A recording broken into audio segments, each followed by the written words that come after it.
Você já ouviu falar que na Índia a vaca é sagrada, certo?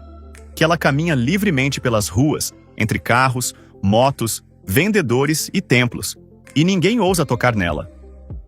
Mas e se eu te dissesse que, mesmo assim, esse mesmo país está entre os 3 maiores exportadores de carne bovina do mundo? Pois é, parece uma contradição, né? E é aí que o jogo começa a ficar interessante. Porque entender isso não é só uma curiosidade cultural.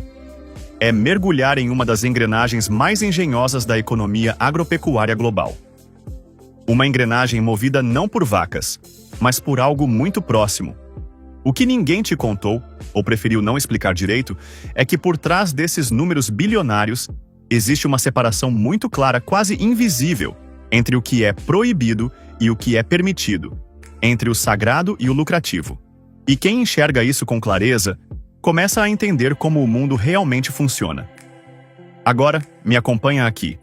Porque a partir desse ponto, a gente vai desenrolar uma história que mistura tradição, estratégia, política e um tipo de gado que quase ninguém presta atenção, mas que sustenta uma das maiores cadeias de exportação de proteína animal do planeta.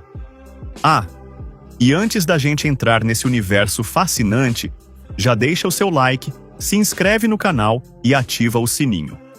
Na Índia, a vaca não é apenas um animal. Ela é um símbolo vivo, um elo entre o espiritual e o terreno. Para milhões de indianos, principalmente os hindus, a vaca representa pureza, fertilidade, paciência e a generosidade da vida, que se dá sem pedir nada em troca. Ela fornece leite, esterco, força para o trabalho, e tudo isso sem precisar sacrificar a própria vida. Em muitas regiões do país, ver uma vaca sendo maltratada não é só ofensivo. É um verdadeiro choque espiritual. Existem estados onde o abate de vacas é terminantemente proibido, sob risco de prisão, julgamento e até linchamento, dependendo do contexto. Em outros, há exceções muito específicas. Mas, de forma geral, o respeito por esse animal é profundo e está presente nas ruas, nas casas e nas leis. Esse respeito vem de longe.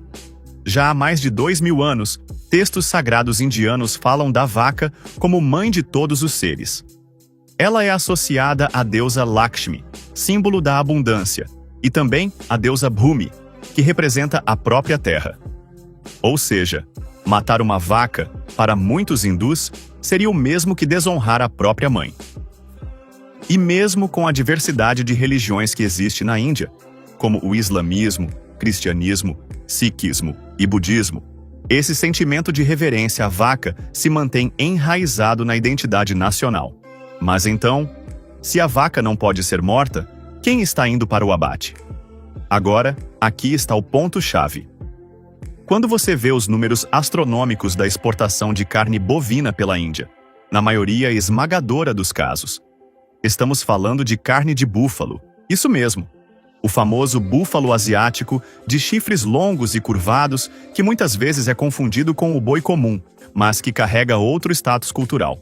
Para os hindus, o búfalo não tem o mesmo valor espiritual que a vaca.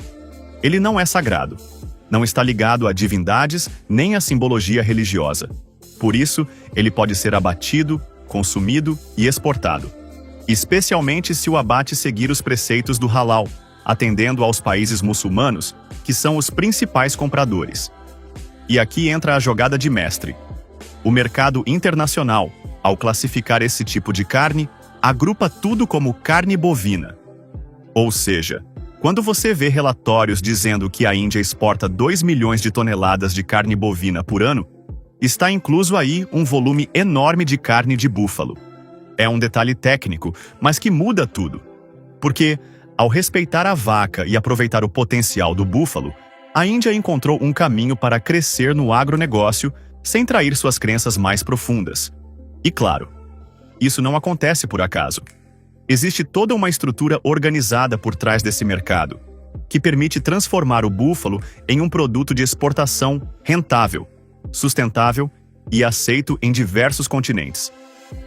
Para entender como a Índia se tornou uma potência na exportação de carne, sem violar suas tradições, é preciso olhar o funcionamento da cadeia produtiva com atenção, porque ali nada é feito por acaso.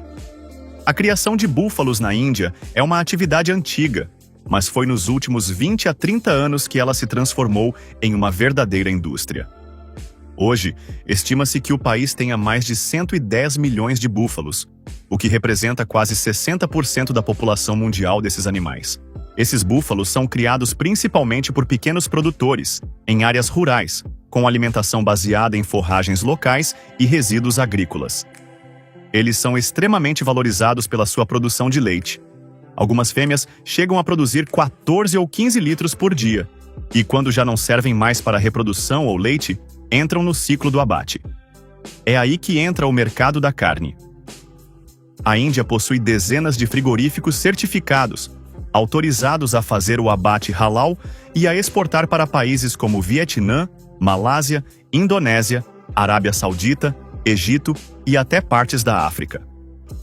O abate segue normas sanitárias rigorosas e passa por controle governamental, já que o setor é um dos pilares da balança comercial indiana. Mas vale lembrar, grande parte da carne de búfalo é destinada exclusivamente à exportação. Internamente, o consumo ainda é limitado, principalmente nos estados mais devotos, onde o vegetarianismo é regra. Ou seja, a Índia produz para o mundo e lucra alto com isso, mas respeita suas restrições culturais dentro de casa. E esse lucro não é pequeno. As exportações de carne de búfalo geram cerca de 3 a 4 bilhões de dólares por ano para o país, posicionando a Índia ao lado de gigantes como Brasil, Austrália e Estados Unidos. Só que esses bilhões não chegam por mágica. Eles são resultado de uma operação logística, cultural e política muito bem estruturada, que envolve relações internacionais e uma rede de compradores espalhados pelos 4 cantos do mundo. Quando se fala de exportação de carne, a Índia não é apenas grande, ela é estratégica. A maior parte da carne de búfalo produzida no país segue para países onde o consumo de carne bovina tradicional é limitado por religião, custo ou acesso logístico. Os principais destinos são Vietnã, Indonésia, Malásia, Egito, Arábia Saudita, Iraque e Filipinas. Esses países preferem a carne de búfalo por 2 motivos. O primeiro é o preço. Ela costuma ser até 30% mais barata que a carne de boi tradicional. E o segundo é que ela atende aos requisitos halal, tornando-se ideal para o consumo muçulmano. E por que o Vietnã compra tanto? Simples. Parte do que entra por lá é reexportado informalmente para a China, onde a carne de búfalo indiana tem boa aceitação, mesmo com algumas restrições comerciais. É um jogo de influência e relações geopolíticas que vai muito além da porteira. Hoje, a Índia exporta em média 2 milhões de toneladas de carne de búfalo por ano, gerando entre 3 e 4 bilhões de dólares em receita. Para se ter uma ideia, esse número representa cerca de 20% de toda a carne bovina comercializada no mundo. Mas o mais curioso, pouca gente sabe disso. A maioria acredita que a Índia vive apenas da vaca sagrada e do leite. Mal imagina que por trás dos templos e das oferendas, existe um dos maiores mercados de proteína animal do planeta, e que ele cresce ano após ano. Mas nem tudo são flores. Esse crescimento também levanta questões internas, choques culturais e dilemas éticos que colocam o país diante de escolhas delicadas. Afinal, como equilibrar fé, tradição e lucro? E é sobre isso que vamos conversar no próximo capítulo. A exportação de carne de búfalo, apesar de lucrativa, não passa despercebida dentro da Índia. O país vive uma tensão constante entre tradição e modernidade, fé e economia, espiritualidade e globalização. E quando a proteína animal entra nessa equação, a discussão esquenta. Grupos religiosos mais conservadores frequentemente protestam contra o abate de qualquer animal que se pareça com a vaca. Há casos em que até o transporte de búfalos foi confundido com o de gado bovino comum, gerando conflitos, linchamentos e perseguições, especialmente em regiões de maior fervor religioso. Por outro lado, o setor agroindustrial defende que essa atividade garante renda para milhões de famílias, promove o aproveitamento de animais improdutivos, movimenta a economia rural e posiciona a Índia no cenário internacional com um produto de qualidade e com custo competitivo. É um cabo de guerra entre ideologias. Enquanto o governo federal muitas vezes apoia as exportações, alguns estados endurecem as regras locais. A legislação é fragmentada. O que é permitido em Uttar Pradesh pode ser proibido em Gujarat, e o que é aceito em Kerala pode ser condenado em Haryana. Mas mesmo com essas divergências, o país vem mantendo esse equilíbrio delicado. A vaca continua sagrada, o búfalo continua lucrativo, e a Índia vai caminhando, com seus paradoxos, suas crenças e suas estratégias, para se manter no topo da cadeia global de exportação de carne. E essa história, como você viu, não é apenas sobre gado.